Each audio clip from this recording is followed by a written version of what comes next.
En fait, jeudi, mercredi même, le front a été éventré. On parle donc de la guerre d'Afrin, la guerre qui oppose l'armée régulière turque, la deuxième plus grosse armée de l'OTAN, à 7-8 000 défenseurs des YPG, les unités de protection du peuple kurde, masculines et féminines, c'est des YPJ pour les femmes, qui se battent comme des lions, effectivement, mais qui n'ont pas ni canon, ni aviation, ni char. Donc c'est un combat qui est déjà déséquilibré au niveau des moyens et au niveau du nombre. Ils sont à peu près à 1 contre 4. Et puis ils se défendent, Jim, depuis le 20 janvier. Et ils se défendent même très bien. Ils continuent, c'est pas la débandade, ils continuent avec leurs moyens à essayer de retarder l'armée turque. Mais comme Perver Emal, notre correspondant permanent sur place, sur le terrain, le dit, il a pris la métaphore d'un grand barrage hydraulique qui aurait cédé et dès ce moment-là, l'eau empoisonnée, dit-il, se répand partout. Et vu le déséquilibre des moyens et du nombre, eh bien, il y a pratiquement plus de possibilités d'arrêter les chars turcs.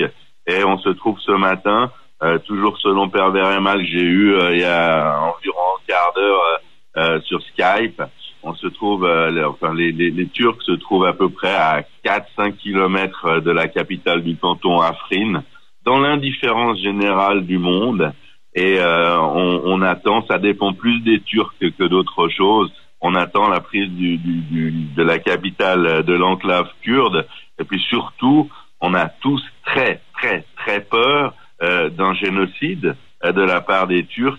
Il y a déjà des dizaines, on dit des dizaines, on n'exagère pas, hein, c'est pas dans notre habitude ni à Radio Judaïka ni à Metula, mais des dizaines de civils qui ont été alignés au bord des chemins du Rojava et qui ont été abattus d'une balle dans la tête par les Turcs ou par leurs supplétifs islamiques arabes qui fournit la piétaille, qui fournit le gros des forces qui sont en train d'envahir Afrin. Stéphane, on sent beaucoup d'émotion dans votre voix quand vous nous parlez de la situation à Afrin. On peut le ressentir également dans la plume de votre correspondant sur place, également dans votre analyse que vous avez partagée sur Facebook. J'aimerais vous demander qu'est-ce qu'il a de plus ce conflit qu'un autre? Qu'est-ce que cette guerre a de plus? Pourquoi est-ce que vous êtes plus touché que d'habitude? Parce que c'est l'abandon. L'histoire a plusieurs fois mis en présence des forces complètement déséquilibrées. Et puis on est israélien, on se rappelle, on est juif, on se rappelle du ghetto de Varsovie, on se rappelle de cette poignée d'hommes et de femmes qui ont décidé de garder et de faire respecter leur identité avant tout d'être humain face au rouleau compresseur nazi. C'était 1 année et demie en gros avant la fin de la guerre, c'était à Varsovie. 1 année et demie plus tard, eh bien l'armée soviétique a laissé les nazis mater la rébellion polonaise et faire des dizaines de milliers de victimes dans le même endroit. Ça nous est arrivé plus souvent qu'à son tour. Et dans l'indifférence générale, alors que l'Occident, les pays qui se déclarent démocrates, les pays qui se déclarent de se soucier des droits humanitaires et de combattre le crime de guerre et le crime contre l'humanité ne bougent pas. Et Jim, on s'est retrouvé jeudi étant le seul, je dis bien le seul média non kurde et non turc, le seul média qui touche l'Europe et les États-Unis à donner les détails de la bataille. Comme vous venez de les entendre, ils sont simples. Afrin va tomber. Ces femmes et ces hommes des forces de défense kurdes, ces civils sont laissés sans défense face à cette armada de ferraille, de chars et d'avions.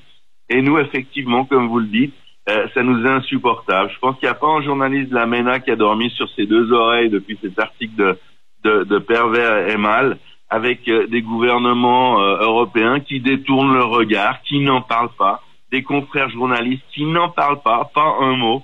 Et il y a 1 million de personnes, surtout bien entendu des civils, dans ce tout petit triangle de 60 mètres, triangle isocèle de 60 kilomètres de côté, et on ne sait pas ce qui va leur advenir. il peut très bien. On est à deux doigts d'un immense massacre, d'un génocide, faut le dire, il faut que les gens le sachent. Et cette fois-ci, grâce justement au travail de l'information, grâce beaucoup à notre envoyé sur place, Pervers et Mal, s'il y a génocide, eh bien, personne pourra dire qu'il ne le savait pas. Pervers donne les détails. Des fois, on est même surpris de la qualité du détail. On sait presque au mètre près ce qui se passe là-bas, et c'est encore plus douloureux. Et bien entendu, c'est encore plus douloureux pour Pervers et Mal qui est kurde, et pour ces forces kurdes qui se trouvent à Manbij, pas très loin, à une trentaine de kilomètres, et puis qui ont des armes, et pas suffisamment d'armes, et surtout qui n'ont pas le feu vert des Américains et des Occidentaux pour venir essayer de secourir leurs frères qui sont au bord du gouffre à Afrin. Stéphane, si les médias occidentaux et nos gouvernements détournent les yeux de ce qui se passe à Afrin, est-ce que c'est la distance? Est-ce que c'est la loi du kilomètre, ou selon vous, c'est plus profond que cela? Non, c'est plus profond que cela, c'est évident. On veut de force considérer la Turquie comme une démocratie, la Turquie qui fait partie de l'OTAN, rappelons-le, donc du traité de l'Atlantique Nord, qui est soi-disant un allié, en tout cas sur le papier.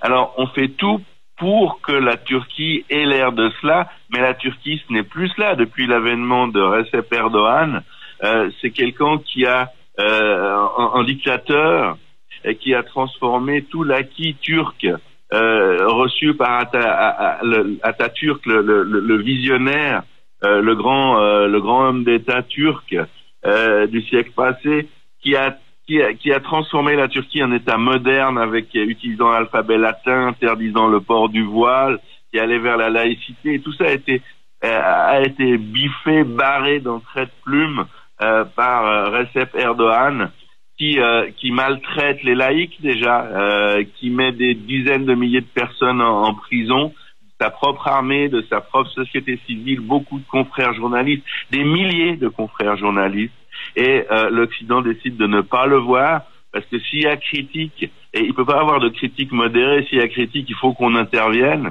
et on a les moyens d'intervenir. On parle de l'Angleterre, de la France, de l'Allemagne, de l'Italie, de la Belgique.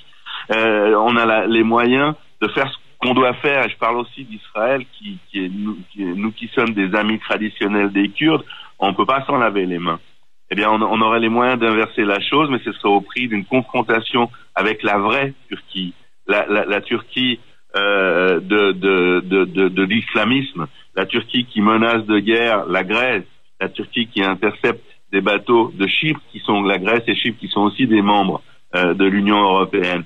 Donc, il y a ce courage politique qu'on n'a pas, qui marque une dégénérescence, il faut bien le dire, de la vision humaniste de ce qu'était ou ce que devrait être l'Europe, ce que devrait être. C'est également une claque extraordinaire pour notre liberté de presse, parce que les journaux chez vous en Belgique, ils ont les capacités, ils lisent la MENA, et ils ont les capacités d'envoyer quelqu'un sur place, et ils le font pas. Parce que si on le fait, si on décrit les choses que nous sommes en train de le faire ce matin, Jim, eh bien, ce qui s'impose pour un gouvernement, c'est d'aider les Kurdes, et ce qui s'impose pour un journaliste, c'est de dire la vérité, c'est déjà d'ouvrir la bouche et de prendre sa plume et d'en parler. Donc il y a cette conséquence qui n'est pas assumée ni par nos confrères, ni par les dirigeants politiques en charge, et c'est ce qui rend les choses absolument insupportables. On se sent quelque part tout seul en portant un fardeau qui est beaucoup trop lourd pour une ou deux équipes de journalistes, et puis d'être la conscience de gens qui ne veulent pas avoir de conscience. Je vous assure que ça bouffe des heures de sommeil.